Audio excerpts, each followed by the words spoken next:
Hi students, welcome back to QA Focus. இன்னைக்கு நம்ம semiconductorல இருந்து questions பார்க்க போறோம்.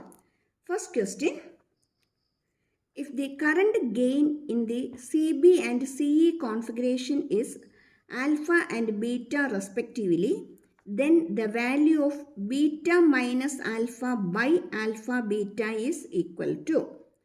അതായത് இங்கே questionல common base configurationலையும் common emitter configurationலையும் வரக்கூடிய current gain தந்திருக்கு.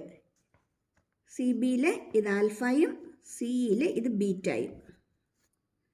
அப்படின்னா beta minus alpha by alpha பீட்டாயோட வேல்யூ என்னன்னு ஃபைண்ட் அவுட் பண்ண தான் கொஸ்டின் கேட்டிருக்கு. இது எப்படி சால்வ் பண்ணுவோன்னு பார்ப்போம். ஆல்ரெடி நமக்கு தெரியும் beta equal to alpha by 1 minus alpha. Beta is equal to alpha by 1 minus alpha. இந்த வேல்யூவை நமக்கு இதில் சப்ஸ்டியூட் பண்ணி பார்ப்போம்.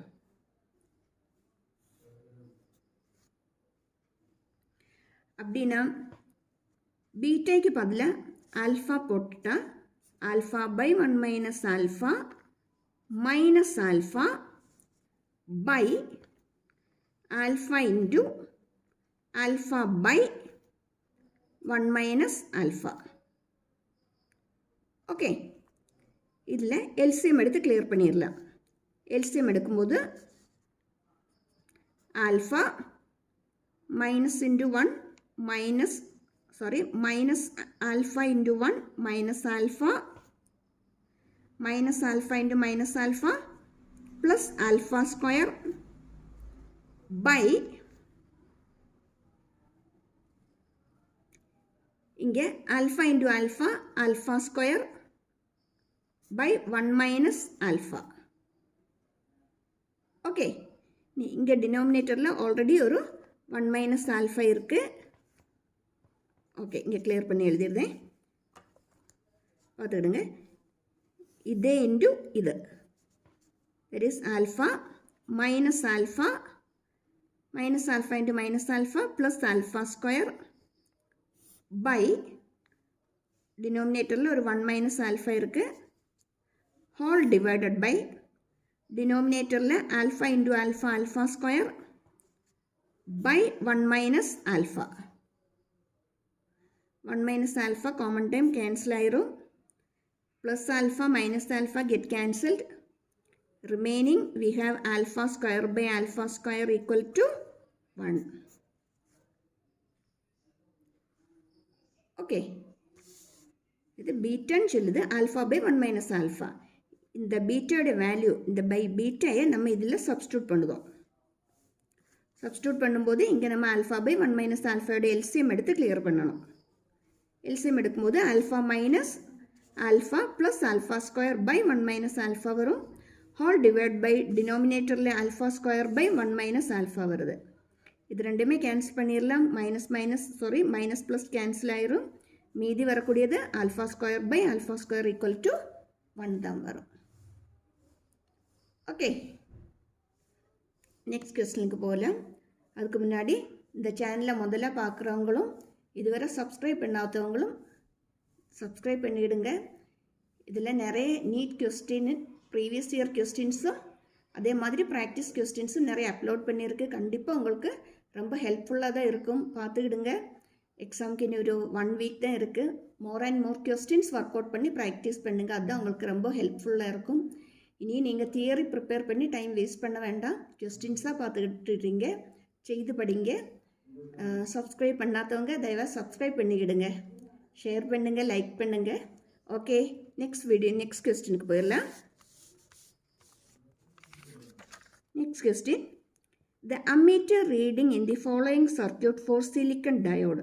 இந்த சர்க்யூட்டில் சிலிக்கன் டயோடு தந்திருக்கு. இதில் அம்மீட்டருடைய ரீடிங் என்னன்னு ஃபைண்ட் அவுட் பண்ண தான் கொஸ்டின் கேட்டிருக்கு. சிலிக்கன் டயோடு கனெக்ட் பண்ணியிருக்கு. ரெசிஸ்டருடைய வேல்யூ 150 ஓம் கொஸ்டினில் தந்திருக்கு. Ammeter connected to a battery. Okay, இந்த சர்க்யூட்டில் அம்மீட்டர் ரீடிங் என்னன்னு ஃபைண்ட் அவுட் பண்ண தான் கொஸ்டின் கேட்டிருக்கு. இது 2 வோல்ட்னு கொஸ்டின் ஆல்ரெடி தந்திருக்கு. ஓகே, அம்மீட்டர் ரீடிங்னா நமக்கு தெரியும், அது கரண்டோடைய வேல்யூ தான். கரண்டோடைய வேல்யூன்னு சொல்லுது V/R. ஆனால் இதில் நெட் வோல்டேஜ் எவ்வளோன்னு நம்ம ஃபைண்ட் அவுட் பண்ணோம். நெட் வோல்டேஜ் சொல்லுது applied voltage minus voltage across the diode. Applied voltage minus voltage across the diode. நமக்கு தெரியும் சிலிக்கன் டயோட்னா இதோடைய voltage potential barrier over come செய்யறதுக்கு இதில் வரக்கூடிய வோல்டேஜ் சொல்லுது 0.7 வோல்ட்டு. அதை சப்ஸ்டியூட் பண்ணி பார்ப்போம். I equal to V applied minus V diode by R. That equal to applied voltage 2 voltage and diode voltage 0.7 volt by resistance value 150. Okay, இதை நம்ம solve பண்ணும்போது நமக்கு கிடைக்கக்கூடிய value 8.66 milli ampere. 8.66 milli ampere. ஆப்ஷனை check பண்ணிடுங்க. ஆப்ஷனில் 8.7 milli ஆம்பியர்னு தந்திருக்கு. 10 milli ampere 6.9 9.3 நமக்கு கிடைச்சது 8.66 தான். அதுனா 8.7 மில்லி ஆம்பியருக்கு ஈக்குவலாக தான் வரும். இந்த டாப்பிக்கோடைய மோர் கொஸ்டின்ஸோடைய லிங்கு நான் கமெண்ட் பாக்ஸில் போட்டிருக்கேன். அதை பார்த்துக்கிடுங்க. அதை பார்க்கும்போது அதில் இன்னும் மோர் கொஸ்டின்ஸு சால்வ் பண்ண இருக்குது எப்படின்னுള്ളത് ஐடியா உங்களுக்கு கிடச்சிரும். மோர் ப்ராப்ளம்ஸ் நீங்கள் சால்வ் பண்ணி பார்த்துக்கிடுங்க. All the best. நல்லா ப்ரிப்பேர் பண்ணுங்கள். இனி 1 வீக் தான் இருக்குது. All the best. Thank you for வாட்சிங்.